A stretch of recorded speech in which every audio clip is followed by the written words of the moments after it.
Hello everybody, welcome to the county seat. I'm your host Chad Booth. Today we are at the EMS headquarters of Sevier County to talk about emergency medical services and the problems that rural counties are having. We have got a great panel lined up. It's a very, very important topic, even to those of you watching on the Wasatch Front. But to get an understanding of why we have a problem and what sort of realities are in the world about ambulance service coming to your door, let's check in with Derek Dowsett. 911, what is your emergency? Many of us assume that help is only a 911 call away. But what if the operator told you help was an hour away, or not coming at all? Andy Smith and Don Morelli know the challenges to providing rural emergency services because they see them every day. There's areas in Utah right now that don't have ambulance services. If you call 911 in rural Emery County, in Green River, or in some other areas of the state, you're going to wait an hour for an ambulance. And that's just the reality of the system. And if we can't find a way to make it an essential service and prioritize it, that's only going to get worse. We are an essential service in the eyes of the public, but not the eyes of the government. Our legislative folks, our county council, city councils, commissioners, they don't feel the need to ensure that this service is there and it's sustainable because it's not required by law like fire is or the police departments are. And so because of that, EMS is kind of in this weird situation where we're required to be the safety net and we have to respond, but we have no legislative mandate. And that leads to a lack of funding and a lack of support. Many counties and municipalities do provide ambulance services out of their general fund and have made do with what they've got. However, the resources they can't do without are drying up. In Grand County in 2016, my budget that year to run an ambulance service was $650,000. The service actually costs $2.2 million. And that's if you count all the people that had to be paid to run the service. But we didn't pay them because they were volunteering their time. And so the service has always costed $2.2 million. But people were donating their labor, right? There was a subsidy, there was a volunteer subsidy. I've done fire for 20 years and this for 30 years. And EMS has always just responded. We always just go at our costs. So to the cost of our family, to the cost of our own persons. The EMTs in these rural areas have committed to leave those family functions for zero pay, for zero return other than thanks for doing what you do. For a lot of years, EMS has been a service that has been able to sustain itself on volunteerism. And just in the last 5 to 10 years, that whole paradigm has shifted and changed. It all stems off of not being able to find people that want to do the job for free anymore. Most rural EMS services specifically are running into really 3 major issues: funding, finding appropriate workforce, and community support. About 90% of rural ambulance services are sustained by volunteers. As the shortage of volunteers continues, there is an increased need to find funding to staff those services. Those dollars require community support because it is the community who will pay the taxes associated with funding EMS. I don't think there's an argument that EMS is not a needed service or required. The idea is, where's it going to be funded from? But it all has to start with some sort of mandate, because if that's not there, nobody's going to bat an eye or pay attention until the ambulance doesn't show up when they call 911. Then it becomes an issue. For the county seat, I'm Derek Dowsett. Thank you, Derek. We will be right back with our conversation with our panel of experts from around the state on the county seat. Stay with us.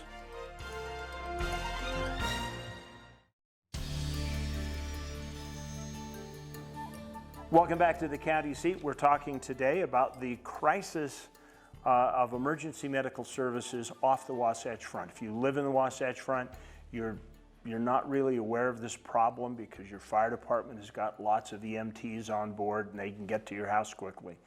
But when you move away from the populated areas, it's all driven by volunteers and we have a shortage. Joining us for our conversation, State Legislator Carl Albrecht from District 70, representing the center part of the state. Mike Willits, whose headquarters we are in, who is the Director of EMS for Sevier County, and Commissioner Darren Bushman from Paiute County, who also happens to be an EMT. Thanks for joining us. Glad to be here. So we've got an expert panel here. How did we get to where we are? I mean, what's changed? We've had volunteer fire departments and volunteer emergency for decades. How come it's getting tough now? I think lifestyles have changed. I think the ability to make a living has changed. You know, it used to be that one wage earner in a house could do the trick, and then maybe the other one could bring in a little spending money. And I think, you know, we're to the point now where it takes both a husband and wife, or, you know, it takes a full family to make a living. I think values have changed. People value their free time, their experience time. I think maybe cultural shift in serving our fellow man has changed. Utah's, you know, famous for being a volunteer state, but it's not obvious of that right now if you're in the EMS world. What kind of a strain is it putting? I mean, Mike, you're in this every day. Yes. How big and real is the shortage problem? Every day we have crews spread out through the counties of Utah. These people they're having a hard time breaking away from their real lives. They are workers. Some of the people, employers used to allow their people to leave work and go take care of ambulance calls. Tourism has increased, and because of that, we're getting more calls. And it's becoming difficult for employers to allow their people to leave the job and maybe not even come back for the rest of the day. So these people are having a hard time keeping their living, keeping their jobs, and volunteering for ambulance calls. We've done a great job promoting recreation in the state of Utah. We haven't done a great job at promoting people being EMTs. You know, my county, we have about 7 folks. Several of them work out of the county during the day. You're familiar with the bus crash they had in Garfield County. My sheriff got in an empty ambulance and drove what's the equivalent of a truck to the scene with no skill on board. You know, all we had to offer at that point was a truck. And we had people come from Gunnison, you know, we're talking 100 miles away, that left their employment in Gunnison to head to that scene. You know, myself, I left from Richfield to head to that scene. And meanwhile, my sheriff had nothing to offer except for an empty ambulance. We've also, to add on to what the Commissioner said, this recreation thing is just grown exponentially in rural Utah. And we've got folks from the Wasatch Front who built second homes in rural Utah. And so they want to invite their friends down, and some of them get lost, some of them get hurt. And it's search and rescue and EMS that goes out to solve the problem. I keep telling my colleagues on the Wasatch Front that, you know, we provide you power, we provide you recreation, but what do we get in return? Is the cost of your volunteer time your only cost in being part of that, part of the community? You know, that's interesting. I sat right here in this classroom in 2003 when I first became an EMT. And, you know, that is a huge commitment. Just the training is a huge commitment. Recent changes in certification is a huge commitment. Traveling to and from trainings, huge commitment. You know, there's a ton of unreimbursed expenses that go along with being an EMT. And like Mike said, you know, sometimes you leave on an ambulance call. In my county, you know, you could be up on top of the Tusher Mountains. You know, that's a 7-hour call. And so, you know, we reimburse our EMTs a pittance for their volunteer efforts. You know, that brings up a good point. You are volunteering on an ambulance crew that may have to go up to the top of the Tushers. You've got to anticipate weather, clothing, equipment, personal equipment that really isn't part of the ambulance or the service. Does that have an impact on you? Sure, absolutely it does, absolutely. We use up lots of man hours cleaning, using up our shoes, our clothes, our equipment as we are helping these people in very difficult situations. Chad, this is not just a problem for Paiute, Sevier County. We had a meeting here at the sheriff's office a couple months ago. We had over 65 people there for pretty much an all-day meeting. Represented rural counties, even Wasatch, all the way down to Moab and Kane County, Iron County, the whole southern part of the state, and some of the northern rural counties, and it's a critical issue. And somehow, my job as a legislator, we've got to find a way to help solve this problem, because rural Utah is going to see more and more of it. There's no silver bullet. That's the problem. It's not like we just do one thing. One of the things that came out of this working meeting that we had, this all day, we had over 300 ideas that came out of that meeting that day. You know, we boiled it down to 12 action items that we're going to try and move forward. But even the 12 action items, there's not one of them that makes a massive dent in the solution. It's going to be a multi-fingered approach to make a difference in this. And even at that, some of the ideas that we have, we're still not 100% certain will have the impact that we desire. How short are we on EMTs in the state, would you guess? Just, we won't hold you to it, but venture a guess, so people get some idea. Some counties, I would say you're probably hundreds of people short. I rely right now, in my county, there's a good portion of the week that my ambulance service is just out of service. And so if you're in Paiute County, you have a cardiac arrest, Mike's gonna come, or Garfield County is gonna come, because we don't have the staff to even run the service. Now, if you just look at what the American Heart Association says, 12 minutes or less of response time, Mike's coming from Richfield, even to Marysville, that's 30 miles, right? If he's going to Circleville, right, he's talking 50 miles. He can't get there in 12 minutes. And that's not acceptable. It really shouldn't be when we have the technology to do it. So it looks like we're going to have to not just examine one bullet. We're going to have to empty the clip out on the table and look at all the bullets that are in the chamber. We'll do that right after this break on the county seat.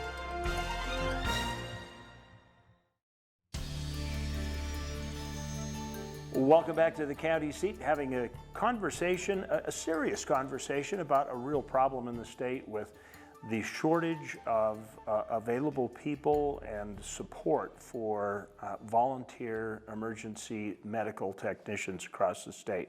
Is there a state hierarchy that are looking out for counties and volunteer programs?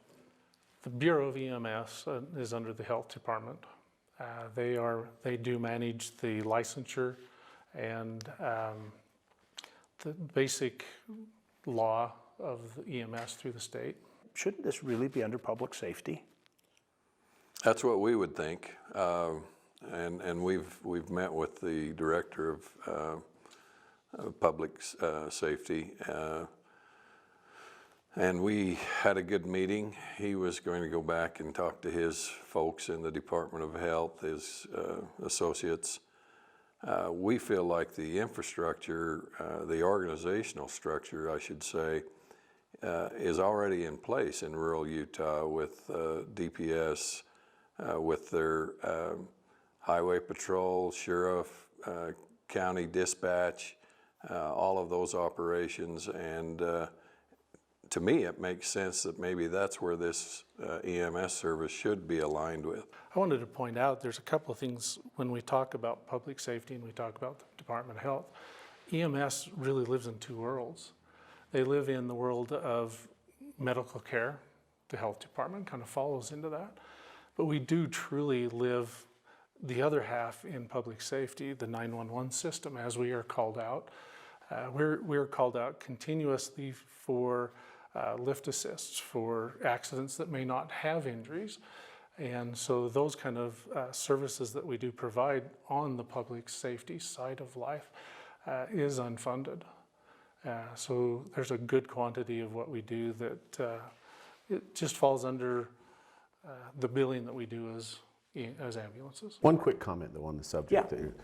You know, the interesting thing about it, Chad, is that the EMTs, as EMTs, we deal with law enforcement officers every day. We deal with dispatchers every day. We deal in the emergency world every day. That's what we deal in. When you look at the Department of Health has an infrastructure across the state.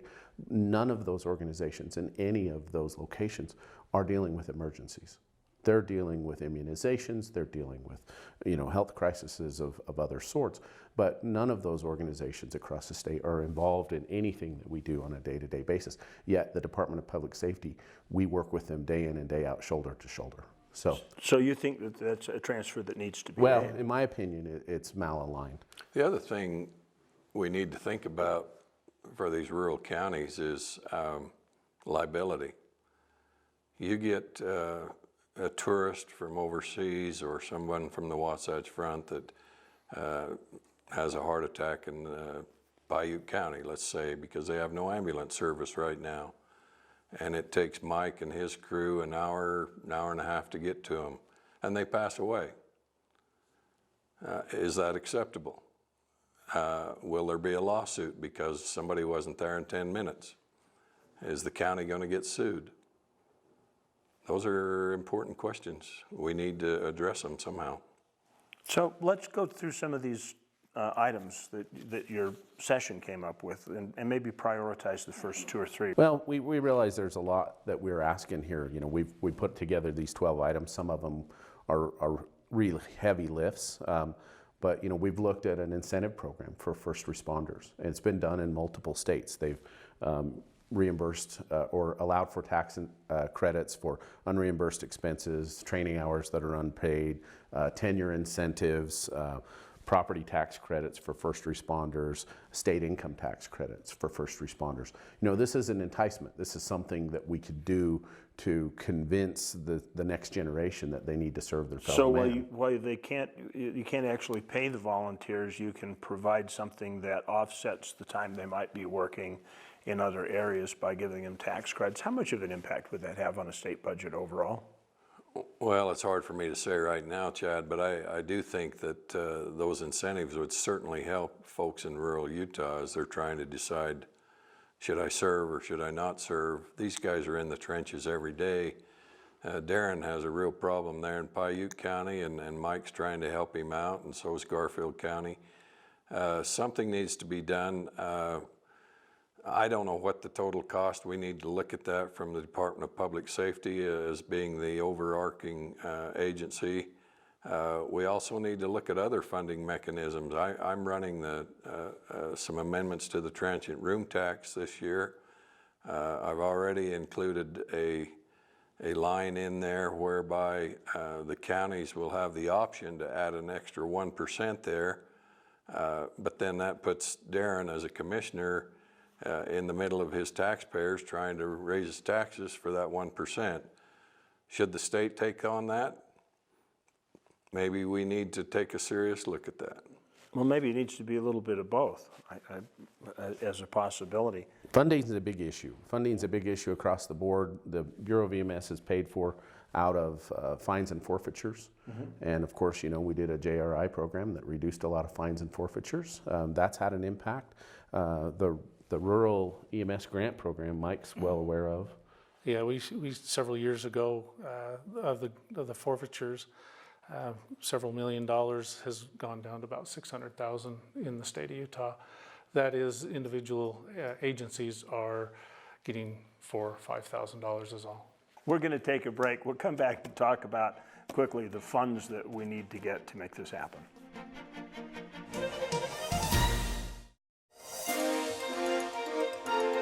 Welcome back to the county seat. We are talking today about emergency management services.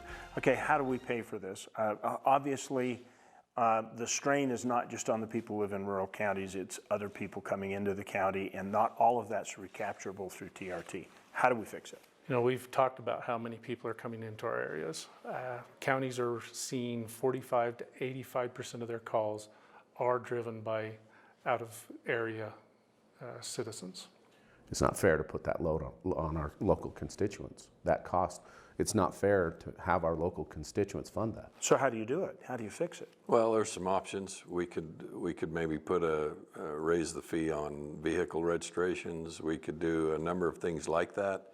The TRT's an option.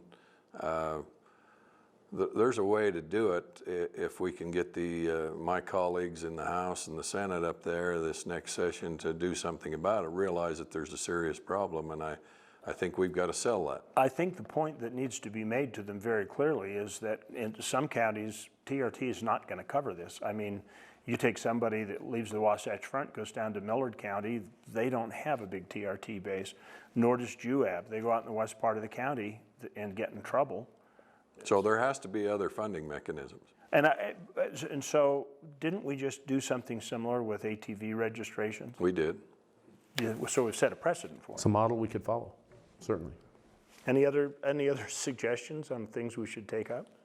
Well, the other option is we need to probably open up the rural hospital tax to be able to accommodate 4th class counties. Right now you can only use it for 5th and 6th class counties. Mike's County could benefit greatly if we could allow 4th class counties to implement the rural hospital tax. Again, that's still incumbent on his commissioners to sell it to their constituents though. And again, we're putting the tax on the locals. On the local. Yeah, well, that's true. Well, we've gotten to start on a conversation. We probably should reconvene at some time after we get some legislation and some clarity on this and see if we've made some headway on this. Gentlemen, thank you for taking the time. Thank you. Thank you for inviting us into your home each week. Remember, these are important conversations, and this one is important to everybody across the state. You need to engage this conversation, so please like us, follow us on our social media, share this with your friends. You can find this program not only on the air, but on Facebook, on YouTube, and make it a point to start the conversation. And we'll look for you next week on the County Seat.